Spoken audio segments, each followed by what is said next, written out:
afternoon. Welcome to Capital Account. I'm Lauren Lister here in Washington, D.C. These are your headlines for Wednesday, September 12th. 2012, Germany's constitutional court ruled the ESM, which is the Eurozone's permanent bailout fund, does not violate the country's law, ruling against plaintiffs that were reportedly spanning the entire political spectrum, who alleged that it in fact did. But what is next? The big question. Meanwhile, the European Commission president called for a federation of nation states and unveiled plans for the ECB to supervise all Eurozone banks. But was the lack of a centralized banking regulator what caused the debt crisis? And is more integration a solution? We'll speak to member of European Parliament and UK Independence Party member Godfrey Bloom. And despite more attempts at integration and consolidation in Europe, there are more signs of fracture running parallel. For example, while Spain reportedly mulls whether or not the country will need ECB bond buying, which would enter Spain into the ECB workhouse, the crisis at the same time reportedly fuels the independence movement in the Spanish region of Catalonia. We'll have more. Let's get to today's Capital Account.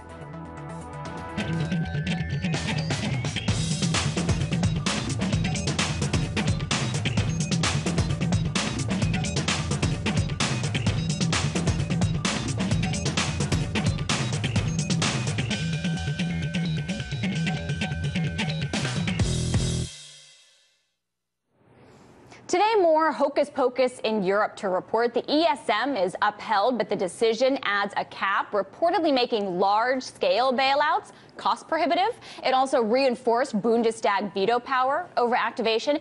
And Jose Manuel Barroso, in his State of the Union speech, called for deeper integration in Europe. But in reaction, we feel it was Nigel Farage that put it best. You make it clear that whilst you think the nation state should continue to exist, it mustn't have any democratic powers. Yet the euro responded positively. Another example of this.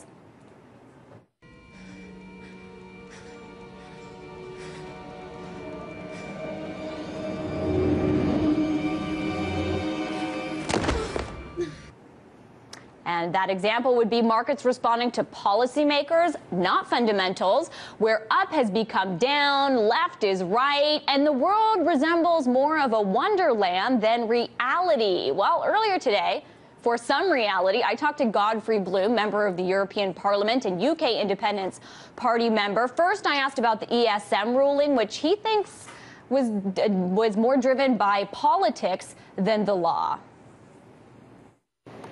Well, I think one of the problems we have, this came as no surprise to us, Lauren, in point of fact, that the German Constitutional Court would come to this view, because there's been an awful lot of overturning of countries' constitutions, my own country as being one. It's quite illegal, our membership of the European Union under our own constitution.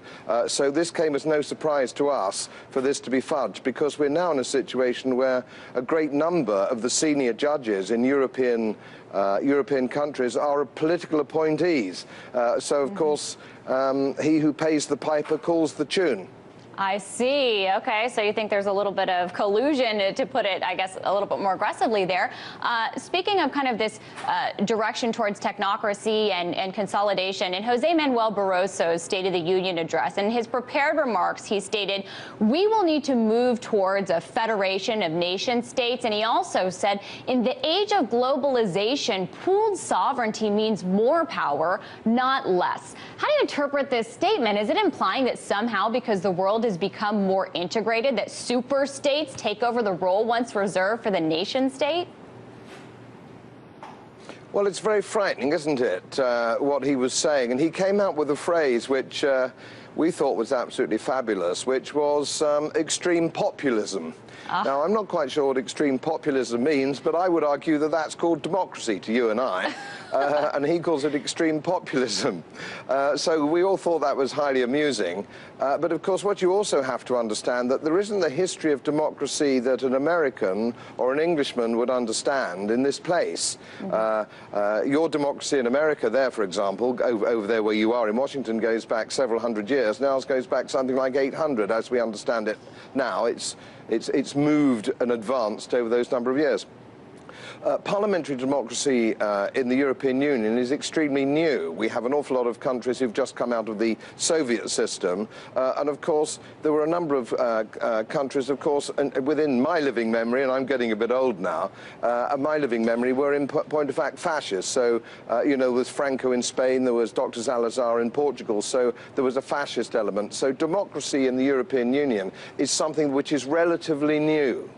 I see. So you think it's the newness of it, and it ranges on people being able to call it extreme populism, what maybe you or I would consider the democratic process. Now, the European Commission also unveiled sweeping plans for the European Central Bank to supervise all Eurozone banks today. Now, Germany immediately raised objections. I know the UK has objections to the proposals. One of the risks is that the ECB will be overstretched. Reasonable to understand why there are, I believe, 6,000 banks it would be overseeing. Do you believe that the lack of such supervision has caused or contributed to the crisis? Well, we have a problem where neither the Commission here, neither the ECB, neither the politicians here fully understand international banking and fiat currencies. This is the problem. Now, what I'm facing in my committee, my parliamentary committee, and what the Commission is facing is that they cannot face the truth of the matter, and that is fundamental economics. And I'm a professional economist now, or have been, I'm in politics now, but that's not my main field. I'm a financial economist. And what they will not accept, and don't seem to want to accept, is that if a country spends more money than it raises in tax revenue, it will eventually go broke. It's no different to you or me or our families or a small business. Sovereign states simply will go broke if they continue to spend more money than they raise. Now, the view here in the European Union Commission and the Parliament and the committees and the ECB is somehow we've been struck by a meteorite. Somehow it's a tsunami. Somehow this is an act of God. They do not yet associate the fact that we have a financial crisis in Europe is because that sovereign states spend more money than they gain in revenue, and that's what's called that's caused the banking crisis. Fractional reserve banking, banking that lends money, commercial banks lend money they don't have. It's fueled by central banks, of course, who manipulate interest rates, and isn't it funny that they're getting very cross about some of the accusations of commercial banks, manipulating interest rates. Well, of course, the greatest manipulators of interest rates are central banks. Then let's get more into that. Let's switch over to Draghi, because he recently said that the OMT, which everyone knows by now is the unlimited bond buying program announced last week, that this would seek to address distortions in financial markets. And this is a pretty stunning statement, since markets have become completely dependent on the actions of governments and central banks, which would imply that it is Draghi and his fellow policymakers, in fact, that are creating the very distortions that their actions are purported to address. What do you think? Do you agree with that? Yes, of course, you're absolutely right. What we have here is extreme moral hazard. We have a situation where governments have spent more money than they've actually raised in revenue. They've gone broke. Banks have gone broke. So what they're doing is monetizing the debt. So they are making, in effect, the taxpayer pick up the tab for failed commercial banks, which, of course, I would argue is immoral. Banks should be allowed to fail. We're already now talking about, in my chamber this afternoon, of banking insurance, deposit insurance. And the people here have no idea how that works. Of course, if you have deposit insurance for a bank, the system they're suggesting is it is underwritten yet again by the taxpayer. So we haven't moved away this because people don't understand how the system works. In fact, if you sit round the average dinner party table in Europe, you won't find, it doesn't matter how well educated people are, they won't have the slightest idea how the banking system works and why we're in the mess to start with. And if we don't understand why we're in this mess to start with, there's no possible hope of us getting out of it. Yeah, they can look to the U.S. for a lot of lessons on many of the things that you just talked about with deposit insurance and some of these bailouts. Now, following on this point, I also want to ask, it seems that the preferred creditor status of an ESM bailout, that is that the ESM is the creditor first in line to be paid by whoever it bails out ahead of other creditors. It seems that this distinction adds further to these distortions in markets we're talking about. What impact do you think this will have on the market? Well, I mean, what they're trying to do is to give the implication that there's some form of gold-plated guarantee along the line to bring private investors into buying bonds.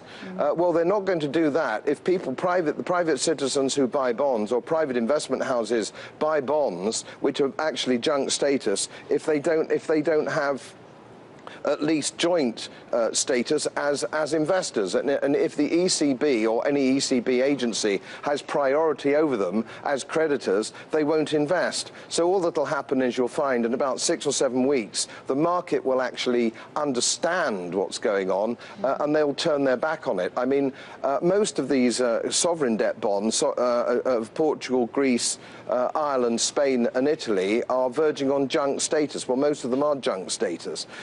And so consequently, there's no reason to invest in them, especially at the coupons that they give. I mean, you know, would you lend the Spanish government money for sort of, 10 years on 5% or 6%? I mean, it's absurd. No serious private investor would go near it.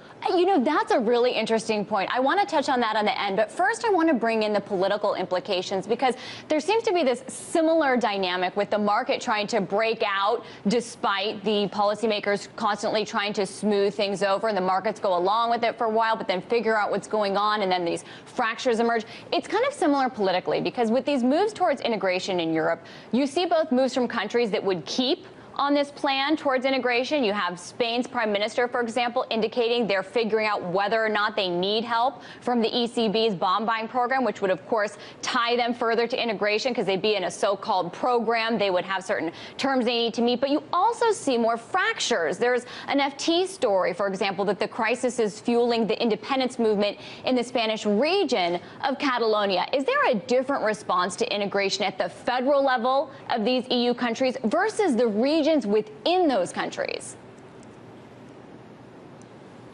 Well, I think one of the major problems we have is that nobody actually signed up to this. When the original idea of the European Union came into being, it was regarded as a single market.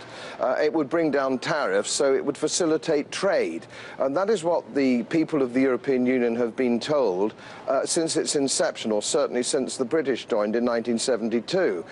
And of course, now it transpires that what this is all about is political union and a single state and a single superstate. But of course, as you know, it isn't based on the sort of system that is in the United States. It's more of an old Soviet system. It is centralized. There's a drive for harmonization of taxes because they actually use phrases like tax competition.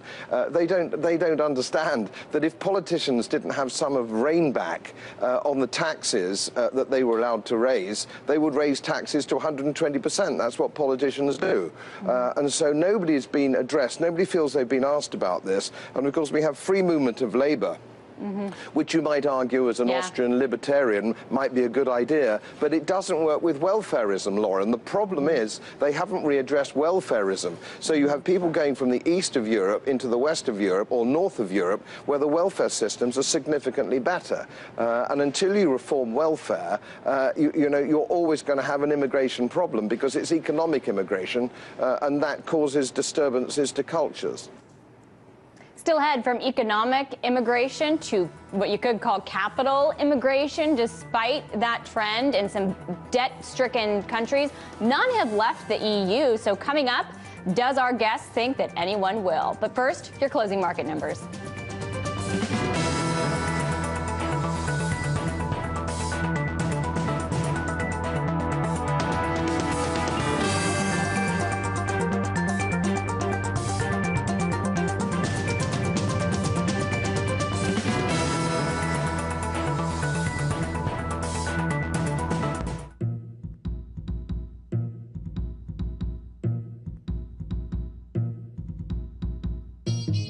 Here's Mitt Romney trying to figure out the name of that thing that we Americans call a donut. I'm sorry. I'm just a guy who cares an awful lot about my country. You, sir, are a fool. You know what? That is mine. Are there terrorist cells in your far neighborhood? left does not want the USA to defeat terrorism. You cannot be a liberal and a Christian. Republicans lie. It's really so stupid. You know, the corporate media distracts us from what you and I should care about because they're a profit-driven industry that sells us sensationalistic garbage and calls it breaking news. I'm Abby Martin, and we're gonna break the set.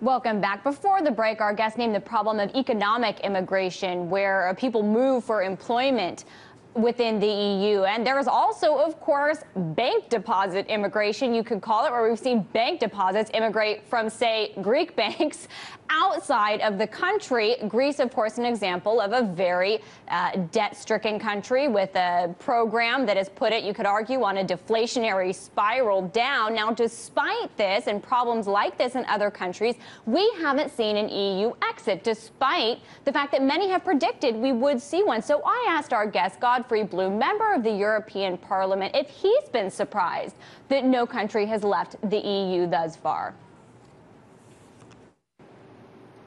Well, the main problem that we have here, which President Barroso referred to today in his State of the Union address, and it's the first time there's been any public acknowledgement, is that we can't go on like this. In the peripheral rim, in the Mediterranean, in Portugal and Spain, southern Italy, Greece, we are talking about 50% youth unemployment. 50%. No society is sustainable when half your people under 25 don't have a job.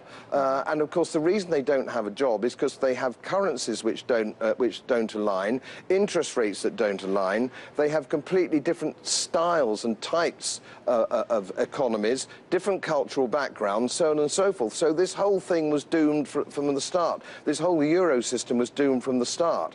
As I said it would be many years ago when I was a guest lecturer at Cambridge University in the 90s. I explained exactly how this would go wrong, why it would go wrong, and in what manner it would go wrong.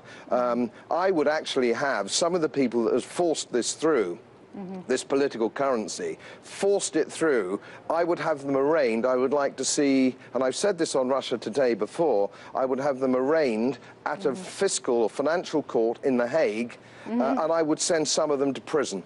I really would. I'd send some of them to prison. Well, you know, I think we need a politician like you over here in Congress, right here in Washington. I have to tell you, you know, but I do want to follow up. Do you think we will see a country exit the Eurozone, or do you think that's off the table, that's behind us? And if you think a country is still going to exit, because it sounds like you think the Eurozone is going to break down, is that going to come near term, say this year or next year? Well, it has to break in some form. It can't go on as it is, because what happens if the mainstream media, who don't understand these things as you understand them on your program and some of your programs, is that what they don't understand is that it doesn't matter how many G10 or G20 summits you have, it doesn't matter how much talking you do over the weekend in Davos and all the rest of it. If you're broke, you're broke, and we're broke. You can't talk your way out of this sort of corner. And as soon as we need to get back to real money, asset-backed, I would argue, money, sound money, real interest rates, the abandonment of welfareism and the way it's not just social welfareism, it's corporate welfareism. I mean, there's as many people in my country, rich landowners, getting energy subsidies and farming and landowning subsidies as there are people out of work. So it's not just social welfare, it's corporate welfare. We need to get rid of that sort of thing. We need to get back to small government. It's not interfering in our lives as much as they do. Fewer regulations. This is the only way the economy can grow.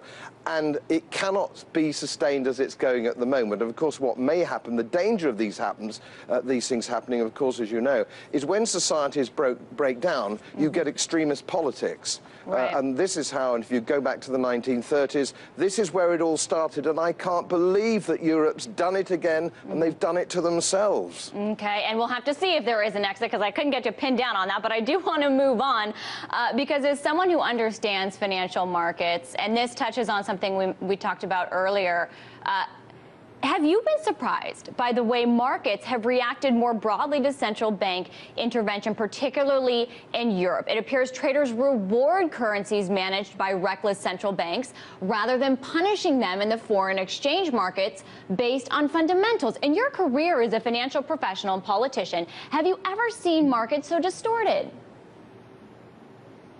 Well, my opinion, I would say this, wouldn't I, because I'm old now, but when I was in investment banking, I knew my job. And I've got a feeling now that these days in international investment banking, we have a lot of children who don't really know what they're doing. And consequently, you see currency movements moving in completely the wrong direction. The euro should be moving down, not up. And stock markets, of course, investors are being forced into stock markets because there's this search for yield. There is no yield in bonds. There's no sovereign bonds who are producing a yield, so they're being forced into the stock market, which moves the prices of stocks up. But this is a purely temporary phenomenon. And they will crash as soon as the children in the city of London and probably New York and Hong Kong suddenly realise actually just how things work. At the moment they don't. They've all been to college, they've done Keynesian economics, and they don't really know very much, bless their cotton socks, and most of them are terribly overpaid. I'm not going to disagree with you there. Before we go quickly, this does beg the question of how and when we return to a market where prices more accurately reflect reality without crashing the entire system. Maybe as we are on the 20th anniversary of the week known as Black Wednesday in the UK, where speculators crashed the British pound, so to speak, are there any lessons? Well, there should be a lesson, shouldn't there? When we crashed out of the ERM in 1992, October 92, as soon as we came away from that artificial peg to the Deutschmark which we had, it was totally artificial, the economy then, excuse me, had interest rates and money supply and all the other things that go up to make an economy, which was suitable for the United Kingdom. And if you look at the graphics, and I'm sure you have, from 1992 to the year 2000, our economy shot forward, it lurched forward. And you would see the same thing with the Iberian Peninsula and Greece if they were out of the straitjacket of this appalling Euro experiment. Suddenly it would be cheap to go to Spain, cheap to go to Portugal for your holidays, cheap to go to Greece, so on and so forth, cheap to run an IT company in Dublin. These countries have to come out, but just coming out, the cheap shot of devaluation is not nearly enough. They need to understand that they cannot pay themselves more than they actually earn, and they need to learn the lessons from that. And I would argue that they should go on to hard currencies as well, learn the lesson. Tough lessons that the generation now has to learn that he blamed on the older generation for racking up so much debt, which I would argue in some countries that sovereign debt would constitute odious debt. That was Godfrey Bloom, member of European Parliament, with that analysis.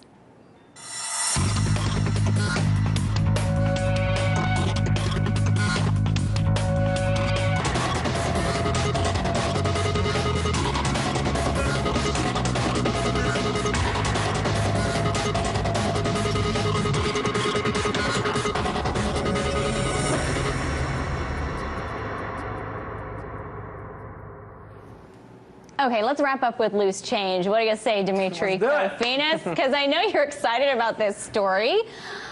Let's talk about the iPhone. People have been antsy over the latest iPhone announcement, but it has finally arrived.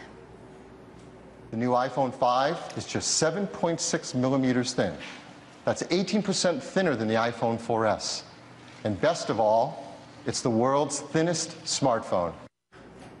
Big whoop. Who cares that it's the world's thinnest iPhone? But hey, if that'll sell more iPhones, I guess they're going to go with it. And some, such as JP Morgan, believes that that slim phone could help to generate so much in the way of sales that that new iPhone could add up, or could up GDP growth by 0.5%, that they could add to GDP growth to that extent. So does this make Apple too big to fail, Dimitri? It's the question you were so excited to bring up. So maybe I should have let you ask that, but I'll let you answer it. I just wanted to make the graphic. Look, we got King Kong here. He's, so, you know, the Big Apple, right? The Big Apple, New York. And then he's got Apple in his hand, so Apple's too big to fail. I don't know if they're too big to fail. I know we got Reggie Middleton, a smart guy on the show. He thinks there's a lot of Apple hype. There probably is. I mean, they're brilliant marketers. They're great. And you know what? I desperately want the new iPhone. I don't know why. All right? I don't even know if I like the shape. You're a consumer. You're a sucker. I am a sucker. I love it. I'm a sucker for Apple. Love you, Apple. And I can't wait. I'm gonna go with this shameless plugging. I've been begging our producers here. I want to do remotes from the Apple Store. Oh gosh. I want to wait online. You know I need an excuse to wait online. You know what? I would just wonder if what's driving this whole conversation of too big to fail, based on this J.P. Morgan prediction, has to do with J.P. Morgan's predilection towards size and large size, because Jamie Dimon has been out saying that size does matter for banks, and he's making the argument that the bigger bank, the better. The bigger the better, that's what I've heard too. Bigger is not better. That's supposed to be the saying, that bigger is not always better. Okay, all right. And with banks, that definitely applies. Yeah, I guess. I don't know. Okay, you're just tapped out of this story. So let's move on, because I don't want to talk to myself. We spoke about college and education a little bit in this segment, having to do with employment, with my guest. These days, the value of college in America is being questioned. And this is in part, of course, because of rising student loan debt, more than $1 trillion in it. Many financial experts are saying college may just not be worth it. Take a look. The rising cost of college has changed the equation, so college is less affordable and less good of an investment, I think, than it was 5 or 10 years ago. Which is something that has become part of the discussion in the U.S. for sure. But guess what? The U.S. is not alone. And we just have a minute, Dimitri. I'm going to warn you. But South Korea, there's an article in Bloomberg that South Korean youth are coming out of college, going to the top schools, and they can't find jobs at the top companies that's like 30 seconds when they used to. Lauren, you know this story is going to get me worked up. You only give me half of it. You know, everyone in our audience knows that I think that education is BS. Pure BS, like the dumbest people ever. Yeah. Is that what you thought when you went to NYU and spent 4 years there and graduated from a university? I was having fun. It was degree? The vast majority of learning I did outside of the. I had to unlearn. University is a negative education. Actually, you have to spend years trying to unlearn the stuff that you learn. So yeah, it's a waste of time. Don't do it, kids. Don't waste your time. God. Okay. All right. Well, with that, I'll just let him get that final word in, because that's all we have time for. Dimitri, you win today. Thank you so much for watching, though, and have a great night.